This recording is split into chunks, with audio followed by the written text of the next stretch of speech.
The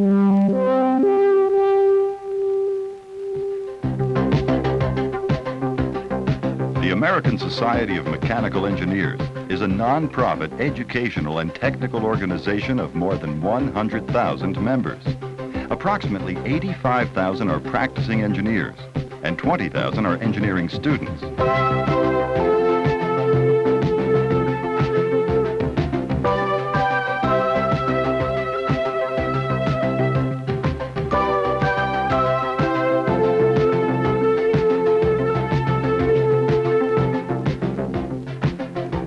ASME has a wide variety of programs: publishing, technical conferences and exhibits, engineering education, and the development of codes and standards, all aimed at serving the profession, the public, industry, and government. At the Society's headquarters in New York, they're talking about a calendar landmark. ASME Codes and Standards had their birth 100 years ago, when the first performance test code was issued. Earl Kemmler is a past vice chairman of ASME's Boiler and Pressure Vessel Committee. Ed Bethel is an expert in the field of elevator inspection. Marilyn Weber is on the staff of the American Nuclear Society. Bill Wollicott is ASME's Assistant Managing Director of Codes and Standards. We've been talking to each other in this Codes and Standards business for about 100 years now. And our centennial's coming up. We've got to find a way to tell people what we do. What will they understand when we talk, for instance, about a boiler? And why are they interested in a boiler? Or why are they interested in an elevator, except an elevator takes them up and down and then they don't have to walk up and down the stairs? Basically, what ASME is doing in elevators is attempting to get uniform and safe elevators in our country. Well, you were talking a little bit earlier about a fire, when they brought some outside fire companies in. Yeah. Let's They hear had that. a very large fire. And as often happens, they had to get help from a neighboring town. When those out-of-town firemen went to hook up their hoses, their couplings wouldn't fit the hydrants. Of course, the blaze got out of control. It was almost as if an old-fashioned bucket brigade would have been more effective.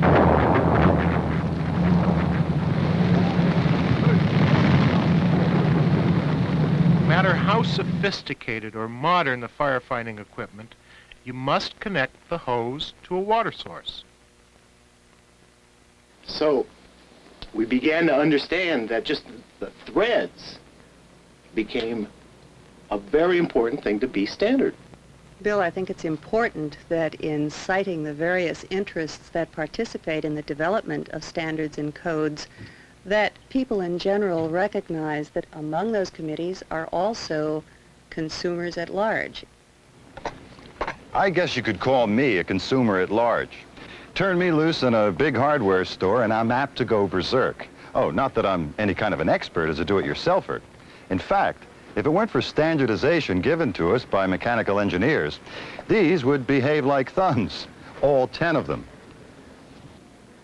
Now, we all have a pretty good idea of what a mechanical engineer does. He makes things work.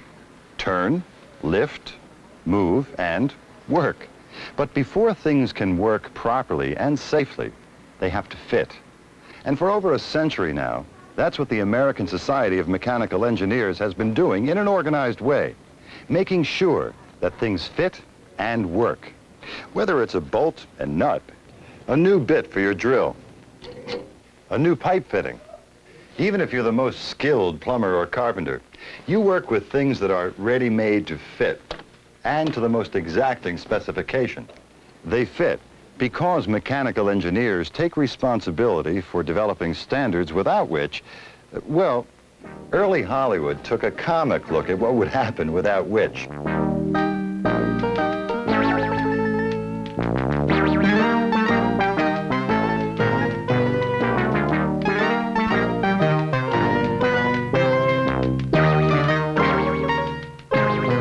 Even to my untrained eye, this structure doesn't seem to be going up according to rhyme or reason, let alone professional standards.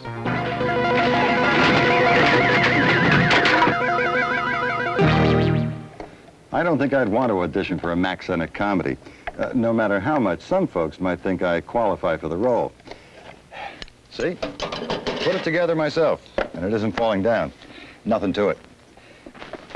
Before my visit with you is over, we'll be looking at many things, from nuts and bolts to elevators, escalators, boilers, cranes. We won't even be able to cover all of the devices that affect our daily life.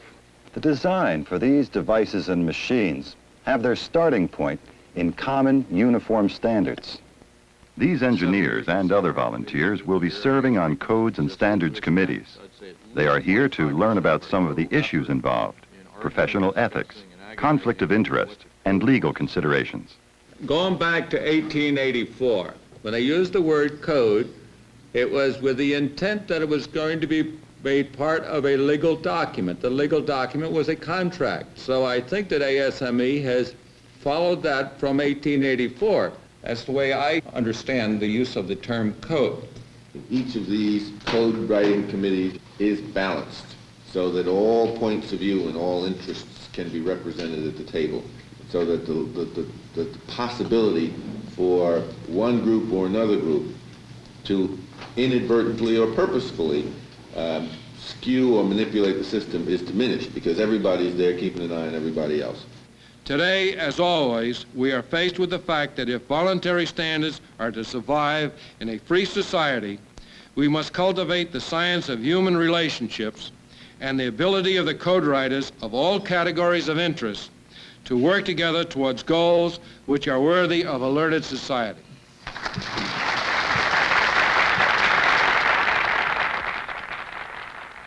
You need directions for things you build or repair at home. Manufacturers use codes and standards for the things they build. Boilers, elevators and escalators, bolts, valves, engines, pressure measurement. Science and art really do come together here. Now, I don't think it's an accident that one of the founders of modern engineering was an artist who achieved his immortality with brush and palette.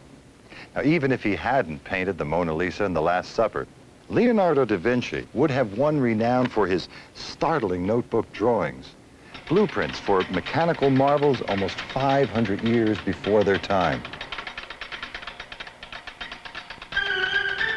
A mind like da Vinci's inevitably would have to tackle the measurement of time. He designed a clock with two separate trains, one for minutes, the other for hours, each complete with escapement, gears, and weights. Leonardo's scaling ladder, elevated and lowered by means of a crank and large-toothed gear, resembles modern firefighting equipment and cranes.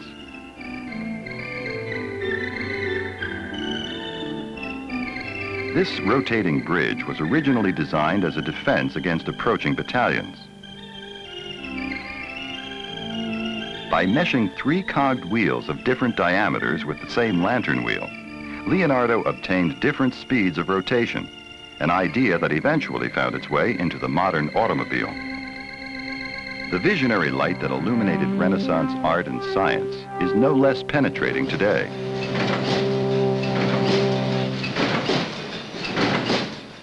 Converting a long length of heavy wire into bolts or screws that hold together everything from a lawnmower to a skyscraper is a process that boasts its own magic.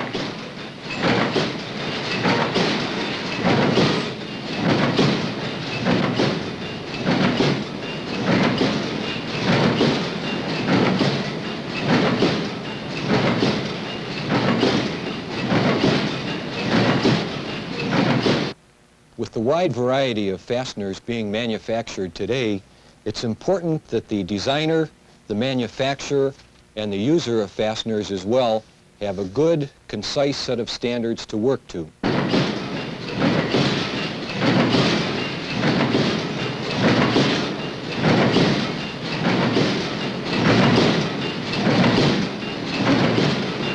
The American Society of Mechanical Engineers B1 and B18 documents completely define all the characteristics of a hex head cap screw. Dimensional characteristics such as bolt length, thread length, distance across corners, head height, body diameter, and all of the thread information are concisely contained in both of these documents.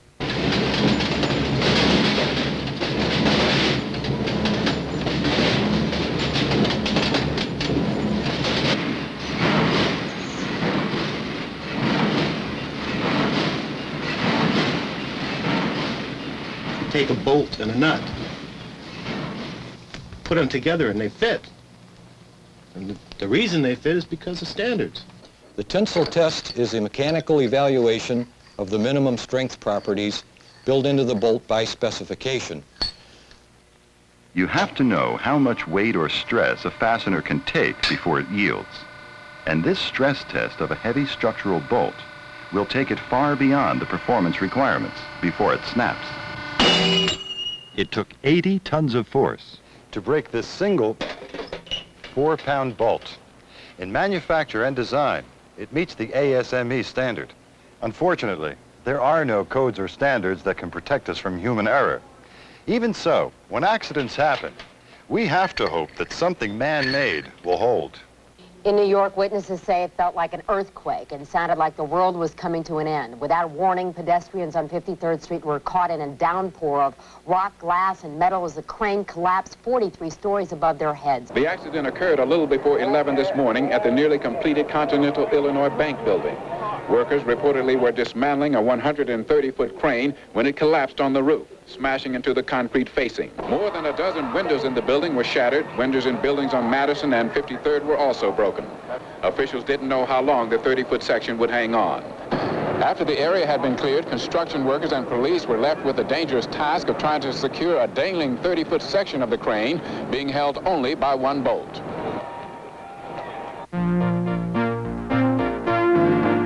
At any given moment around the world, thousands of cranes of every size and description are helping to build and rebuild man's dwellings, office structures, and factories. Among the most spectacular applications of reliable codes and standards, cranes punctuate cityscapes like giant arms flung into the sky.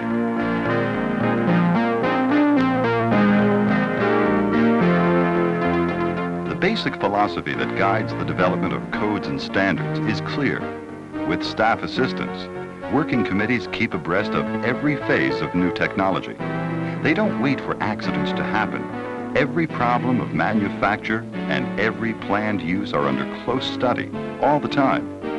The engineers and other informed volunteers who serve on the committees that write the codes and standards work hard and long to cover every inch of ground. We've been asked to begin revisions of these crane standards in accordance with the new ASME operating procedures.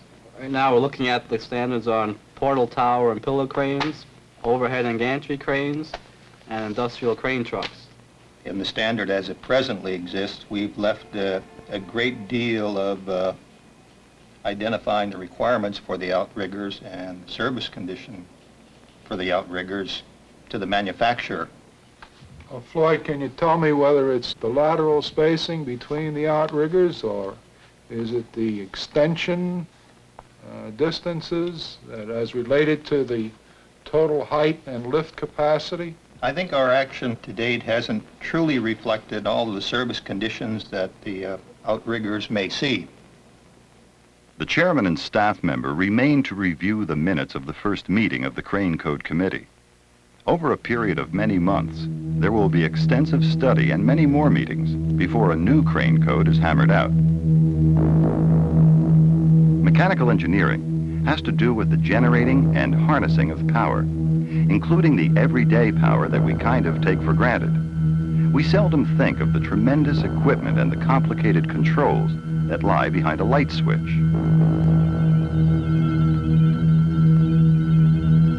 Most of the power in this country comes from either hot water or steam. And that hot water or steam doesn't care where it gets its source of energy, whether it comes from a nuclear plant, whether it comes from coal-fired, gas-fired, or oil-fired.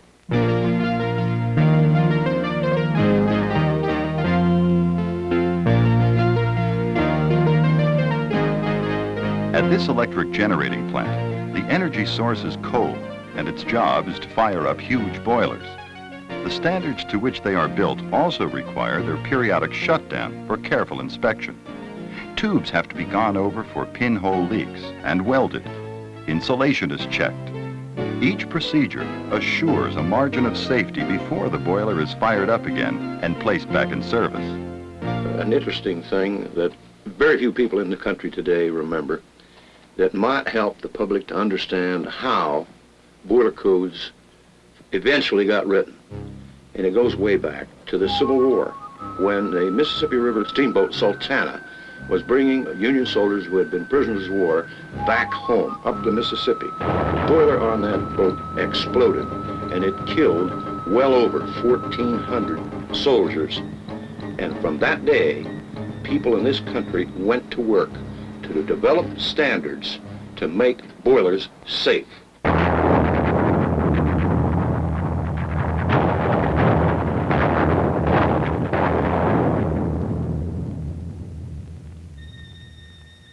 There was a time during the 19th century and into this one when horrendous boiler explosions were almost a daily occurrence.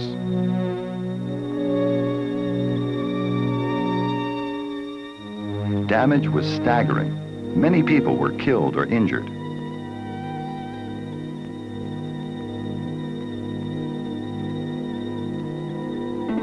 ASME got to work on a series of boiler codes which set standards for the construction, maintenance, and testing of boilers. Accidents didn't stop overnight, but as the codes won greater acceptance, the grim statistics descended to the vanishing point. As we became more comfortable with boilers, we could accept some humor on the subject, and the movie makers of the time were inventively eager to oblige.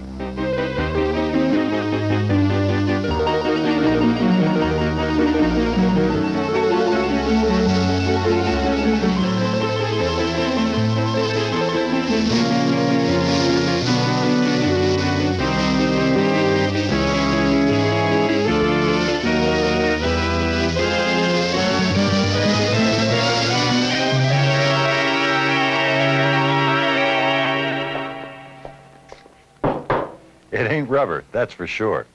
If you have one of these around your house, you probably don't pay much attention to it. Carefree, so to speak. Thanks to this little spring-loaded device called a pressure relief valve, the margin for safety is built in. The very first ASME code was for boiler testing, and it goes back to 1884. That's when ASME began organizing balanced committees to develop standards that would be absolutely practical. These publications contain carefully written criteria for all kinds of machinery and testing processes. And they contain language that actually can be written into purchase orders and contracts.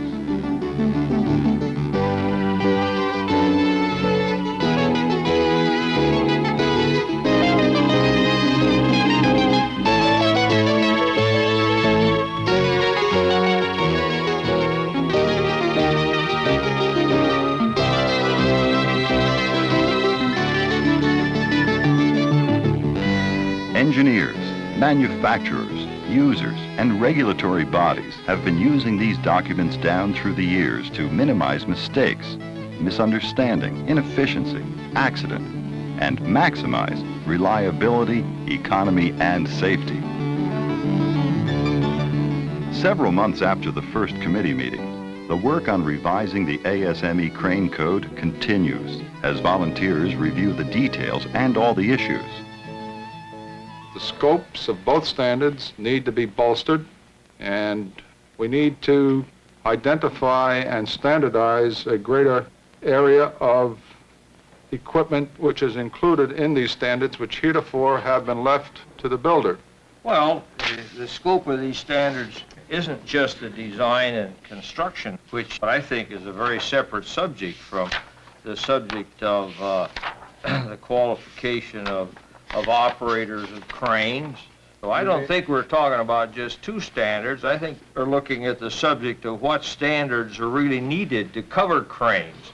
A crane is certainly one of the most conspicuous things mechanical engineers design. I don't imagine you've ever ridden a crane, but there are other things that lift and carry with which you come into personal contact. You depend on elevators to go up and come down like they're supposed to. And even if they get stuck, which isn't very often, they don't fall down. Not anymore. The whole system, including safety mechanisms, adheres to those ever-present ASME standards of design, manufacture, and maintenance. Elevators are the safest form of transportation we have in the world today. However, anything that's good can always be better. And I think that's what our elevator code is all about. When you use an escalator, you're confident that it won't do something funny like hurtle you into the lingerie department or suddenly reverse in the middle of taking you up or down.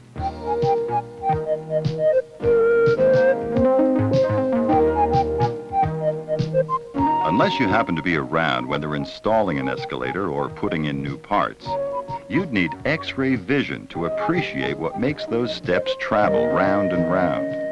The motors, wheels, chains, and gears operate smoothly and almost silently as you think idly about where you've been or where you're going. Moving things around and making things fit. That impulse is built into the human character almost from birth.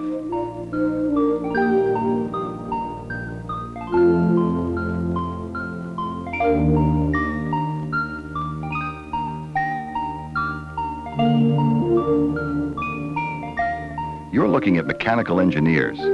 Well, I'll bet you some of them will grow up to be real ones. They'd better. For progress depends on minds and hands that will give us new machines and improve on the old ones. If that doesn't happen, things won't continue to fit or stay put or work. It's fun to play with models, but for these grown-ups, it's serious business. What you're looking at are the small-scale prototypes of the working innards of nuclear power plants.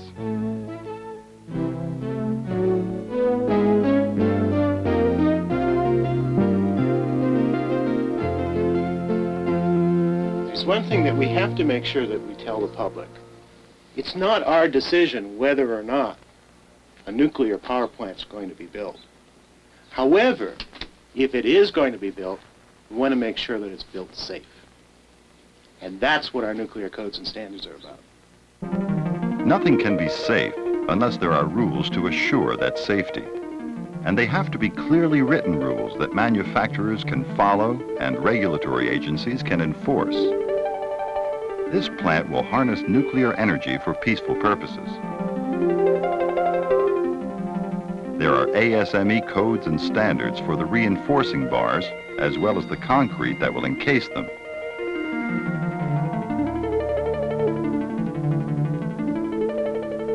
Rigid standards cover the heat exchanger. These same standards require the manufacturer to have a rigid quality assurance program and a third-party inspection agency. If the manufacturer meets all the requirements of the code, he may apply the ASME stamp on his equipment.